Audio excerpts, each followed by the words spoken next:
The 2025 season has already begun, but the 2024 season has yet to crown a champion, with the World Championships now less than 1 month away in Honolulu, Hawaii.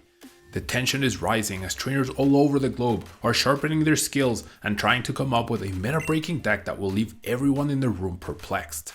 This year's World Championships promises a weekend of electrifying competition and strategic brilliance, with the ultimate prize at stake. From day one and until Championship Sunday, the Convention Center in Honolulu will transform into the ultimate Pokemon paradise, where dreams come true as thousands of cards are played at each table until one trainer remains. Who will come out on top will be determined by a combination of skill, luck, and the perfect deck choice. And following suit from the other international tournaments in the season, a brand new set, Shrouded Fable, will be making its debut at the 2024 World Championships. A prestigious tournament combined with a brand new set brings a lot of questions, so this video will be taking a look at what I have dubbed the Big Six. Whether you're attending the World Championships, watching it on the stream, or playing a tournament on the same weekend, this video aims to give you an idea of what to expect heading in terms of popular and powerful decks by the best players in the world. There have been many instances in the past where a brand new set becomes legal on the first day of the World Championships, which is both a dream or a nightmare for some players as they all look to adapt. Shrouded Fable doesn't seem like it will have such a big impact in the metagame in terms of brand new archetypes, as the loyal trio EXs with the Jasmine engine are underwhelming to say the least. Jasmine is a decent energy acceleration supporter, but strictly worse than Professor Sada's vitality. And even though there's a lot of poison synergy within the deck, there's a lack of draw engine to back Okidogi EX, Monkidori EX, and Pecharunt EX, and thus they're just fragile and difficult to power up 2 prize-sitting ducks. Versatility EX on its own is not a good enough engine, but rather it is a standalone card that will be splashed into a wide variety of decks to help make them more resilient to Unfirst Stamp and Iono. However, the new Dusclops, Dusknoir, and Kyurem will affect the hierarchy of the Twilight Masquerade metagame top decks, bringing down Gardevoir and Lost Box from the very top where they are now, and bringing both Charizard EX and Regidrago VSTAR to a whole new power level. The Big Six decks include Gardevoir EX, Dragapult EX, Lugia VSTAR, Regidrago EX, Charizard EX, and Regidrago VSTAR. All of these decks are extremely powerful and good picks for the World Championships, and these are also the benchmark for every deck outside of the 6. You ideally want to have a decent matchup against all or most of these if you want to have a chance to succeed. Sitting now at the top of the format is Regidrago VSTAR. Its meteoric rise to the top is explained by it essentially being a better Dragapult EX deck, combined with Hawlucha's flying entry ability, allowing it to easily take down 2 key Pokemon since turn 2 very reliably. And Kyurem now adds salt to the wound, as now players need to worry about Manaphy in order to protect from it. What makes Kyurem so good is the Trifrost attack, which reads, discard all energy attached to his Pokemon.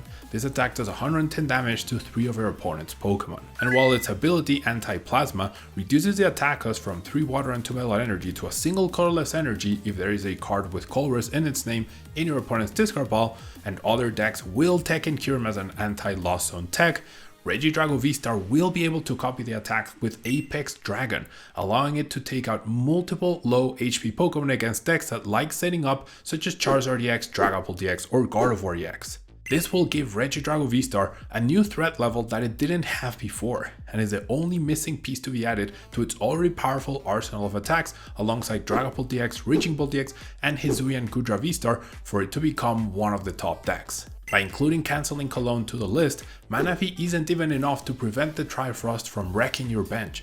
Pulling it off on turn 2 is game winning. But in case you can't, it will always be a looming threat that you need to account for when playing against Regidrago.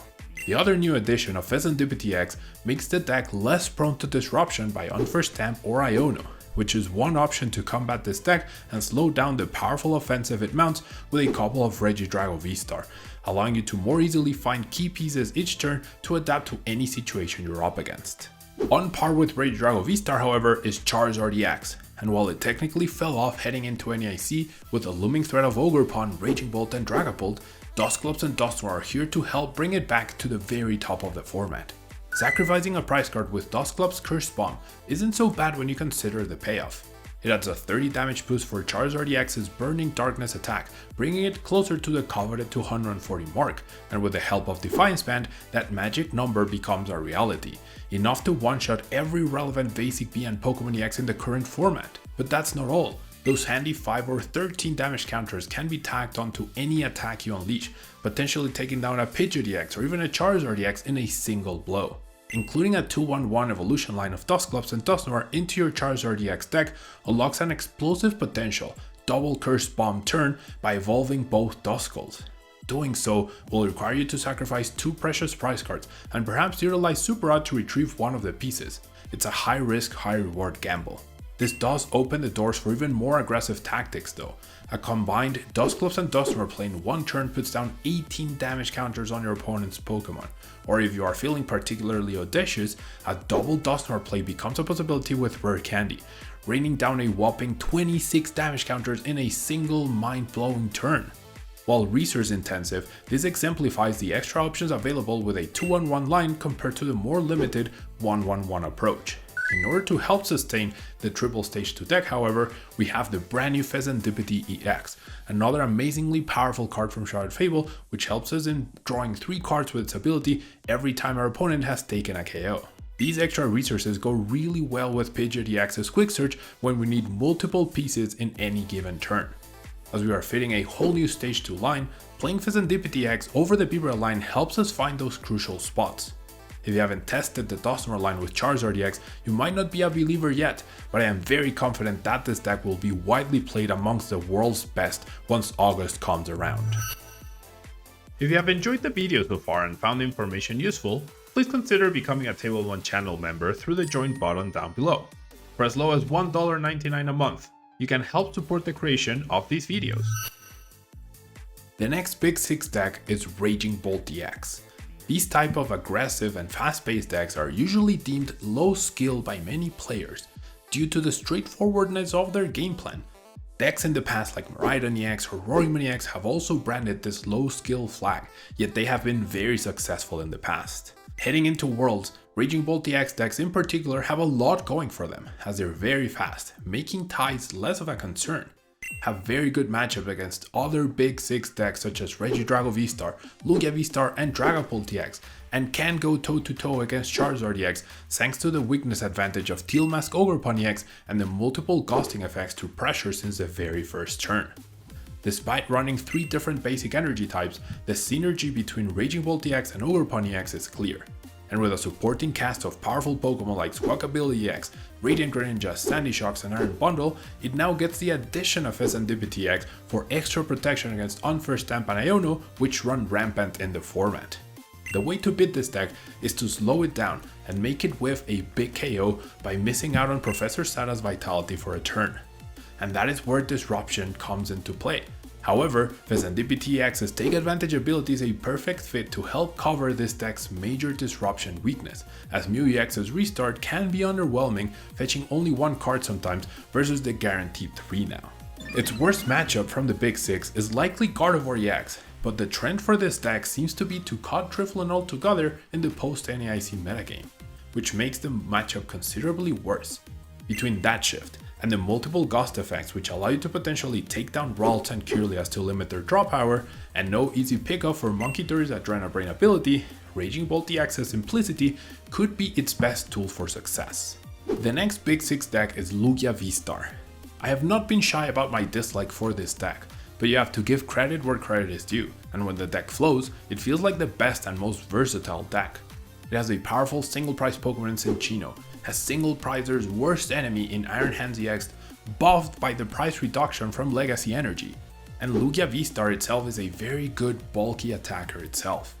If you manage to overcome the Archeop's hurdle of getting them in the discard fast enough to keep up with an opponent, you're bound to see success, but it also sometimes feels like the hardest feat to pull in a game of Pokemon. Regardless of whether you feel this deck is powerful enough or not, Legacy Energy brought it back to the forefront of the format by enabling the use of Iron Hands EX quite effectively, and thus you need to account for it when heading into Worlds. When the deck sets up, it can take on any of the other Big 6 decks without issue, and Cinccino is especially good against Regidrago VSTAR, Charizard EX and Dragapult EX, so I expect that version to be the more popular one going into Worlds over the double Iron Hands EX without Cinccino build. With Lost Box and Gardevoir EX decks losing a lot of strength with Dusknoir and Kyurem arriving to the metagame. The next Big 6 deck might be the one that will raise the most eyebrows, but yes, I consider Dragapult EX a Big 6 deck. Despite Regidrago VSTAR decks being better at attacking with Dragapult EX on turn 2 than Dragapult EX based decks themselves, the 320 HP, combined with no weakness, is nothing to scoff at, and then Recon Directive ability, when being a big focus of the deck, does help out quite a bit. Whether you're up against the Xatu, Lost Zone or Pidgeot EX variant of this deck, having to go through multiple Dragapult EXs and their bonus damage counters from Phantom Dive can be difficult, and the damage does pile up quite quickly.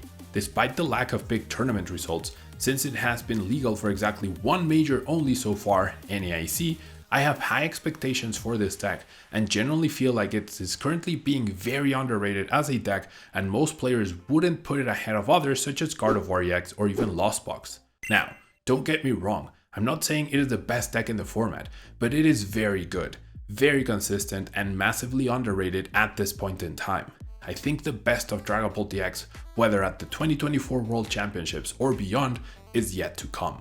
And finally, we arrived to the last Big 6 deck, Gardevoir EX. Twilight Masquerade brought Munkidori, Hyper Aroma and Unfair Stand to Gardevoir EX, and it seems like these cards really pushed it to a whole new level. Munkidori allows the deck to take even more advantage of the self-damage from Psychic Embrace with Adrenaline, and decks are pushing to use those abilities twice each turn. However, Shrouded Fable seems like it brings nothing but pain for Gardevoir EX players, as other than Night Stretcher, there isn't any new relevant or exciting card to benefit the deck. On the contrary, the 3 best cards from the set actually work against Gardevoir decks. First, Dusknoir's Curse Bomb threatens to KO your Kirlia engine no matter where they are, and even Dusclops can KO a Pokemon that had any leftover damage counters on it from your previous turn, whilst letting your opponent still attack that turn to KO something else as well. Second, Pheasantipity EX is a bench sitter that lowers the effectiveness of your Ionos and Unfair Stamps with its Draw 3 ability, making it less likely that you get free turns. And finally, Kyurem's Triforce attack means Regidrago VSTAR is now an even bigger threat, and with Canceling alone, Manaphy won't help prevent them from taking down 3 of your Pokemon in play at once, most likely any Kirlia or Ralts, and thus bringing the deck to a complete halt if they pull it off. Despite all of these cards working against Gardevoir EX, it is still a level above others such as Lost Box, Chien-Pao EX, etc. And the deck won't go down without a fight, while still boasting decent Charizard EX and Raging Bolt EX matchups provided you keep the Drifloon in the deck. And so, now you know what the Big 6 decks are heading into the 2024 Pokemon TCG World Championships with the new Shrouded Fable set coming out. Even if you're not going to the event, there's League Cups and League Challenges happening the same weekend and also beyond. So hopefully this video has helped you prepare for the new evolving metagame that is now under a month away. I hope this video has been useful for you and wish you the best of luck at your upcoming tournaments. Thanks for watching, and until next time. If you want to support the channel, you can use code tablemon to get 5% off at Potent Store for your online codes, 10% off for your sealed product at Flipside Gaming, and 10% off on your aluminum accessories at TC Evolutions. Or if you're looking to buy singles or sleeves, you can fill up your cart and close the tab, then click on the affiliate link in the description and check out. That way you can support the channel over at TCG Player, Card Market, and Dragon Shield. ¿Eres de México y necesitas cartas de Pokémon? Busca Hyperbeam Cards en Facebook e Instagram. Y si estás en Tijuana, búscalos en el local C27 en el Centro Comercial Otay.